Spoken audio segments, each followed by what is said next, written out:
సింగరేణి సంస్థలో దశాబ్దాలుగా అపరిష్కృతంగా ఉన్న మారుపేర్ల సమస్యను పరిష్కరించాలని బాధితులు ఉద్యమ బాట పట్టారు.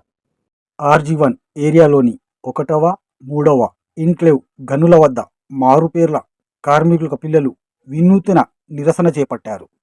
గనుల పరిసరాలలో వాల్పేపర్ స్టిక్కర్లు అతికిస్తూ తమ ఆవేదనను ప్రజల దృష్టికి తీసుకువచ్చారు. అర్హులైన వారసులకు వెంటనే ఉద్యోగం కల్పించాలని డిమాండ్ చేశారు. ఈ సందర్భంగా బాధిత కుటుంబ సభ్యుల ప్రతినిధులు మాట్లాడుతూ, గత అసెంబ్లీ ఎన్నికల సమయంలో ముఖ్యమంత్రి రేవంత్ రెడ్డి కాంగ్రెస్ ప్రభుత్వం మారుపేర్ల సమస్య పరిష్కరిస్తుందని హామీ ఇచ్చారని గుర్తు చేశారు. ప్రభుత్వం ఏర్పడి ఇన్ని రోజులు గడుస్తున్నా తమ సమస్య పట్టించుకోవడం లేదని ఆవేదన వ్యక్తం చేశారు. ఏళ్ల తరబడి ఉద్యోగాలు లేక ఆర్థిక ఇబ్బందులతో సతమతం అవుతూ మానసిక ఒత్తిడి, అనారోగ్య సమస్యలకు గురి అవుతున్నామని తెలిపారు. చిన్నపాటి సమ్మెలు, ధర్నాలు చేసినా యాజమాన్యం గాని ప్రభుత్వం గాని స్పందించడం లేదని ఆగ్రహం వ్యక్తం చేశారు. న్యాయమైన డిమాండ్ల కోసం పర్మనెంట్ కార్మికులు కూడా మద్దతుగా నిలవాలని కోరారు. ప్రభుత్వం వెంటనే స్పందించకపోతే ఉద్యమాన్ని మరింత ఉధృతం చేస్తామని హెచ్చరించారు.